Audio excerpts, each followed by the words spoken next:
अब हम करेंगे बेटा वियोजन अभिक्रिया।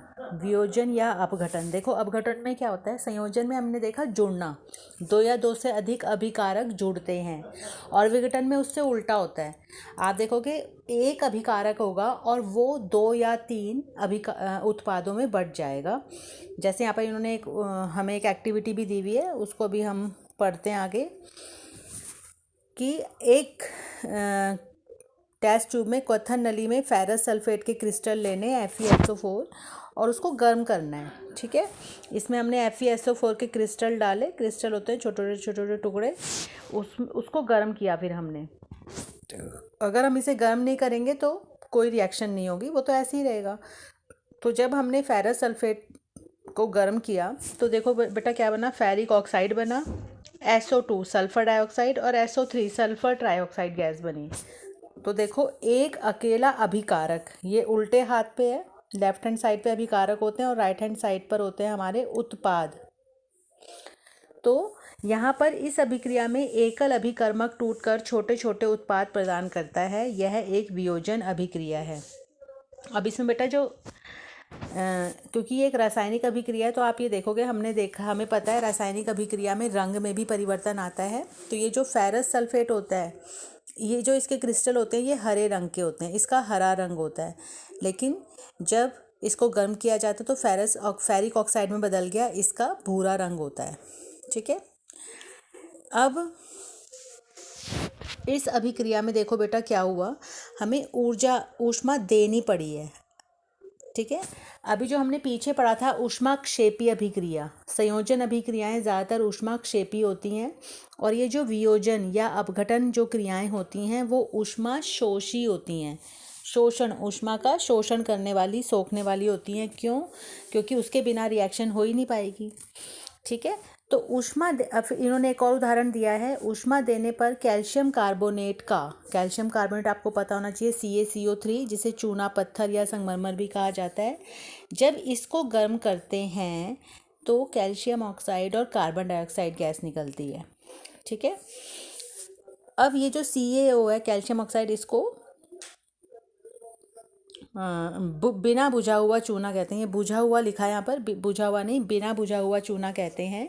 और इसके अनेक उपयोगों में से एक उपयोग सीमेंट के निर्माण में होता है। मतलब पूछा जा सकता है आपसे एक नंबर में कि कैल्शियम ऑक्साइड का उपयोग किस में होता है, तो आप लिखोगे कि सीमेंट के निर्माण में होता है।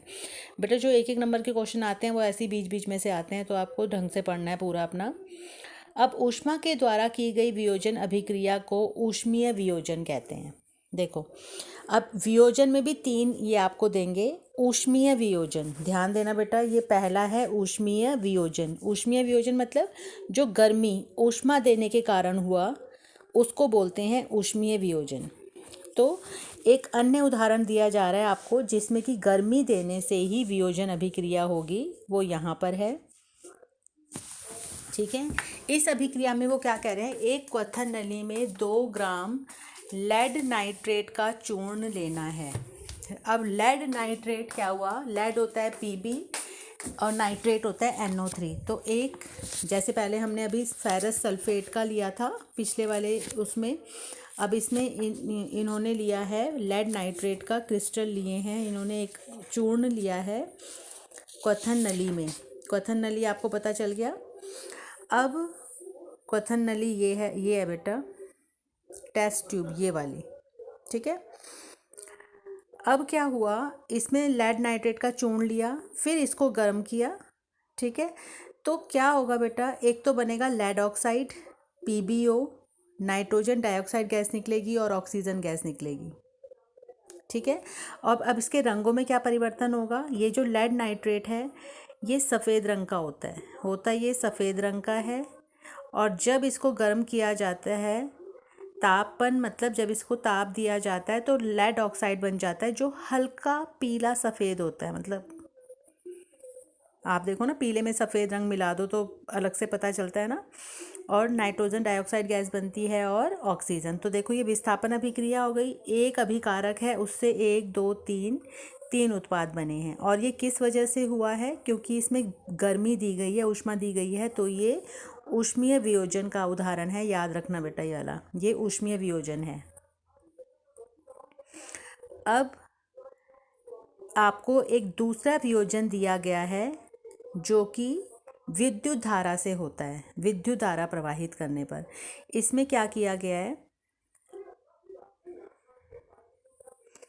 इसमें पानी का, जैसे देखो H2O है, ठीक है, पानी लिया हमने इस मग में, जग में, इसमें से हमने विद्युत धारा प्रवाहित की। विद्युत धारा बोलो या इलेक्ट्रिसिटी बोलो, जैसे ही विद्युत धारा हम प्रवाहित करेंगे तो जो हाइड्रोजन आयन और ऑक्सीजन, ये हाइड्रोक्साइड, ये सॉरी, इसमें हाइड्रोजन और ऑक्सीजन का विघटन हो जाएगा, मतलब जो H2O है वो H2 और O2 में बदल जाएगी। ये दोबारा कर लेते हैं हम। H2O, उसमें से विद्युत धारा इलेक्ट्रिसिटी गुजारी गई तो H2 गैस और ऑक्सीजन गैस बनी, ठीक है, H2 और O2। अब ये आप कहोगे ये क्या दिया हुआ है, तो एक कैथोड बनाया हुआ है बेटा, एक एनोड बनाया हुआ है यहाँ पर। अब जो हाइड्रोजन गैस है वो कैथोड पे जाएगी और ऑक्सीजन गैस एनोड पे बनेगी। इसके लिए आप ये पूरा पढ़ लेंगे, पर इसको अभी इतना करने की ज़रूरत नहीं है। बस हमें ये उदाहरण है कि विद्युत द्वारा भी अपघटन होता है। जैसे अभी हमने ऊपर पढ़ा ऊष्मीय अपघटन, अब ये उदाहरण है, ये है विद्युत अपघटन का, कि भाई विद्युत धारा से भी अपघटन होता है। और एक तीसरा उदाहरण यहाँ पर है बेटा सूरज की रोशनी से। देखो उसको हम यहाँ पे पढ़ लेते हैं।